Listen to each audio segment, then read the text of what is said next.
তব কথামৃতম শ্রী শ্রী রামকৃষ্ণ কথামৃতের আলোচনা স্বামী লোকেশ্বরানন্দ। শ্রীম ও কথামৃত। শ্রীকৃষ্ণের যেমন গীতা, শ্রী রামকৃষ্ণের তেমনি কথামৃত। শ্রী শ্রী রামকৃষ্ণ কথামৃত শ্রীম কথিত, অর্থাৎ শ্রীম দ্বারা লিপিবদ্ধ। শ্রীম হচ্ছেন শ্রী মহেন্দ্রনাথ গুপ্ত। শ্রী রামকৃষ্ণের উপদেশ মহেন্দ্রনাথ গুপ্ত তার মুখ থেকে যেমন যেমন শুনেছেন লিপিবদ্ধ করে রেখেছেন, তাই কথামৃত। এমন নয় যে তিনি অন্যের মুখ থেকে শ্রী রামকৃষ্ণের উপদেশ যা শুনেছেন তাও কিছু কিছু লিখেছেন।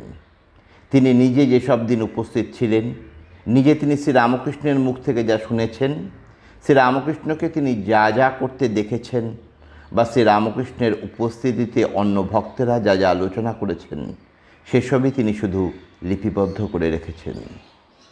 তার কিছুটা তিনি পুস্তক আকারে বের করেছেন, তাই শ্রী শ্রী রামকৃষ্ণ কথামৃত।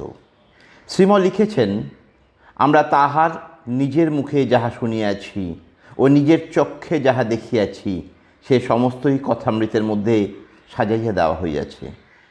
কথামৃত 5 খণ্ডে সম্পূর্ণ। তার কাছে যেসব উপাদান ছিল শোনা যায় তাতে আরও 5-6 খণ্ড বের করা যেত, কিন্তু 5ম খণ্ড বের হওয়ার আগেই তিনি শরীর রক্ষা করেন। তবে 5ম খণ্ডের সব কাজ তিনি করে গেছিলেন, অধিকাংশ ছাপাও দেখে গেছিলেন। শেষ দিন পর্যন্ত 5ম খণ্ডের প্রুফ দেখেছেন। প্রুফ দেখতে দেখতেই রাত্রিবেলা অসুস্থ হয়ে পড়েন, পরদিন সকালবেলা শরীর যায়।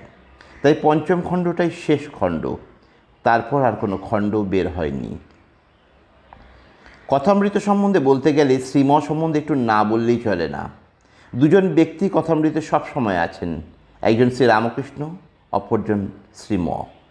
অধিকাংশ স্থলে শ্রীম নেপথ্যে আছেন। যেসব জায়গায় তাকে সামনে আসতে হয়েছে সেখানেও নানা ছদ্মনাম ব্যবহার করে নিজেকে আড়াল করে রেখেছেন। তবুও এটা বেশ বোঝা যায় যে তিনি আছেন। সেই মানুষটি যে কে তা হয়তো আমরা সবসময় ধরতে পারি না, কিন্তু এটা বুঝতে পারি শ্রী রামকৃষ্ণকে কেন্দ্র করে যেসব দৃশ্য কথামৃতে একের পর এক উপস্থাপিত হচ্ছে তার একজন দর্শক আছেন। শ্রীম সেই দর্শক, নিরপেক্ষ দর্শক এবং অধিকাংশ স্থলেই নীরব দর্শক। কথামৃতে তিনি মাস্টার, মণি, মোহিনী মোহন, একজন ভক্ত ইত্যাদি নানা নাম ব্যবহার করেছেন। তবে শ্রী রামকৃষ্ণ ভক্তমণ্ডলীতে মাস্টার মশাই বলেই তিনি পরিচিত। শিক্ষকতা করতেন, তাই তাকে বলা হতো মাস্টার মশাই। স্কুলে পড়াতেন, কলেজেও পড়াতেন। ছাত্রজীবনে খুব মেধাবী ছাত্র ছিলেন। আবার যখন শিক্ষকতা শুরু করলেন তখনও খুব সুনাম অর্জন করলেন। খুব ভালো পড়াতে পারতেন, ছাত্ররা খুব পছন্দ করতেন তার পড়ানো। শেক্সপিয়ার নাকি তিনি খুব ভালো পড়াতেন। খুব রাশভারী মানুষ ছিলেন। স্বামী বিরজানন্দ রিপন কলেজে যখন পড়তেন তখন মাস্টারমশাই সেখানে পড়াতেন। বিরজানন্দ বর্ণনা করছেন, রাস্তা দিয়ে যখন তিনি যেতেন কোনো দিকে তাকাতেন না, আর একটা আঙুল সবসময় ঠোঁটের কাছে ঠেকিয়ে রাখতেন, যেন বলছেন কিপ সাইলেন্স, চুপ, কথা বলো না। পোশাক পরতেন সাদা ধুতির ওপর কালো একটা চাপকান, মুখে দাড়ি ছিল। ছাত্ররা খুব সমীহ করত তাকে। আর একটা ধর্মভাব বরাবরই ছিল তার মধ্যে। চৈতন্য চরিতামৃত আর বাইবেল খুব ভালো করে পড়া ছিল। বাইবেল থেকে প্রায় মুখস্থ বলতেন তিনি। প্রথম মাস্টারমশাই ব্রাহ্ম সমাজে যাতায়াত করতেন। হঠাৎই একদিন ঠাকুরের সংস্পর্শে এসে পড়লেন। বরানগরে তার ভগ্নিপতির বাড়িতে কয়েকদিন এসেছিলেন। সেখান থেকে একদিন বিকেলবেলা সিধু অর্থাৎ সিদ্ধেশ্বর মজুমদার নামে বরানগরের এক বন্ধুর সঙ্গে বেড়াতে বেড়াতে দক্ষিণেশ্বরে চলে এলেন। কথামৃত থেকেই তার বর্ণনা দিচ্ছি। মাস্টার সিধুর সঙ্গে বরানগর এ বাগান ও বাগানে বেড়াইতে বেড়াইতে এখানে আসিয়া পড়িয়াছেন। আজ রবিবার 26শে ফেব্রুয়ারি, 15ই ফাল্গুন, অবসর আছে, তাই বেড়াতে এসেছেন। শ্রীযুক্ত প্রসন্ন বাণিজ্যের বাগানে কিয়ৎক্ষণ পূর্বে বেড়াইতেছিলেন। তখন সিধু বলিয়াছিলেন, গঙ্গার ধারে একটি চমৎকার বাগান আছে, সে বাগানটি কি দেখতে যাবেন? সেখানে একজন পরমহংস আছেন। সিধুর সঙ্গে দক্ষিণেশ্বরে মন্দিরে এলেন। এসে তারা ঠাকুরের ঘরের দিকে গেলেন। বাইরের দিক দেখলেন শ্রী রামকৃষ্ণ তক্তপোষে বসে ধর্ম প্রসঙ্গ করছেন, আর এক ঘর লোক নিস্তব্ধ হয়ে বসে তার কথামৃত পান করছেন। এই প্রথম দর্শন।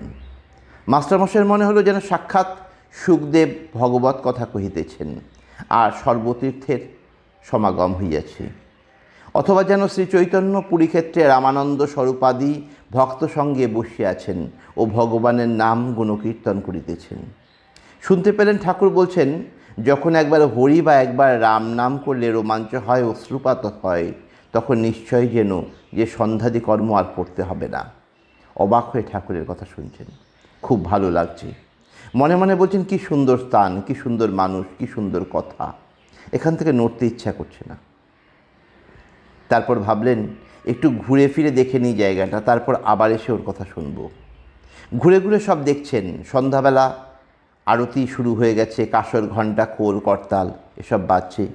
আর বাগানের দক্ষিণ সীমান্ত থেকে নহবতের মধুর শব্দ ভেসে আসছে। বসন্তকাল, সবে জ্যোৎস্না উঠেছে, খুব সুন্দর পরিবেশ। মাস্টার দ্বাদশ শিব মন্দিরে, শ্রী শ্রী রাধাকান্তের মন্দিরে ও শ্রী ভবতারিণীর মন্দিরে আরতি দর্শন করিয়া পরম প্রীতি লাভ করিলেন। সিধু বললেন, এটি রাসমণির দেবালয়। দুজনে কথা বলতে বলতে আবার শ্রী রামকৃষ্ণের ঘরের সামনে এলেন। এবার দেখলেন ঘরের দ্বার দেওয়া, এইমাত্র ধুনা দেওয়া হইয়াছে। মাস্টার ইংরাজি পড়িয়াছেন, ঘরে হঠাৎ প্রবেশ করিতে পারিলেন না। বাইরে দাঁড়িয়ে ভাবতে লাগলেন কি করা যায়। বাইবেলে যীশুখ্রিস্ট বলেছেন, knock and it shall be opened unto you. আমি তোমার জন্য দরজা খুলে দিতে প্রস্তুত আছি, কিন্তু তোমাকেও একটা কিছু করতে হবে, দরজায় করাঘাত করতে হবে। এখানেও যেন তাই দেখছি। ঘরের ভিতরে রয়েছেন মাস্টারমশাইয়ের আরাধ্য দেবতা, তার জন্য অপেক্ষা করে রয়েছেন। জন্মজন্মান্তরের সম্পর্ক তাদের মধ্যে। মাস্টারমশাই তো জানেন না, কিন্তু শ্রীরামকৃষ্ণ জানতেন। শ্রীরামকৃষ্ণ পরে বলেছিলেন, তোমাকে শ্রী চৈতন্যের পার্শ্বদের সঙ্গে দেখেছি, তোমার চৈতন্য ভাগবত পড়া শুনে চিনেছি। শ্রীরামকৃষ্ণই তো শ্রী চৈতন্য রূপে লীলা করে গেছেন। আবার এসেছেন তিনি কতদিন পরে। তিনি এসেছেন, আর তার পার্শ্বদরাও এসেছেন, যারা তার লীলা সহচর। মাস্টারমশাই তার অন্যতম লীলা সহচর। কতদিন পর দেখা হচ্ছে তাদের। ভক্ত ভগবানের মিলন হচ্ছে কত যুগ পরে। দরজা বন্ধ তো কী হয়েছে, ঠেলে ঢুকতে হবে। মাস্টারমশাইও ঢুকবেন ঘরে শেষ পর্যন্ত, কিন্তু একটু ইতস্তত করছেন প্রথমটায়। এমন সময় দেখলেন একজন স্ত্রীলোক দরজার কাছে দাঁড়িয়ে আছে, বৃন্দেঝি। তাকে জিজ্ঞেস করলেন, হাঁ গা, সাধুটি কি এখন এর ভেতরে আছেন? বৃন্দে বলল, হ্যাঁ, এই ঘরের ভেতরে আছেন। মাস্টার বললেন, ইনি এখানে কতদিন আছেন? বৃন্দে, তা অনেক দিন আছেন। মাস্টার, আচ্ছা, ইনি কি খুব বইটই পড়েন? বৃন্দে, আর বইটই সব ওর মুখে। খুব অবাক হয়ে গেলেন মাস্টারমশাই।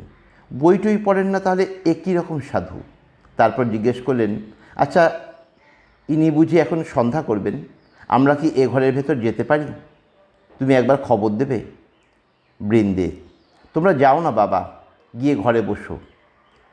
তারা ঢুকলেন ঠাকুরের ঘরে। দেখলেন ঘরের মধ্যে আর কেউ নেই। ঠাকুর শ্রী রামকৃষ্ণ ঘরে একাকী তক্তপোষের ওপর বসিয়াছেন। ঘরে ধুনা দেওয়া হইয়াছে ও সমস্ত দরজা বন্ধ। মাস্টার প্রবেশ করিয়া বদ্ধাঞ্জলি হইয়া প্রণাম করিলেন। একটা স্মরণীয় মুহূর্ত, কথামৃতের জন্ম মুহূর্ত বলা যেতে পারে। মাস্টারমশাইকে ঠাকুর বসতে বললেন। জিজ্ঞাসা করলেন, কোথায় থাকো, কি করো, বরানগরে কেন এসেছো ইত্যাদি। মাস্টারমশাই লক্ষ্য করলেন ঠাকুর কথা বলছেন, কিন্তু মনটা যেন অন্য কোথায় রয়েছে।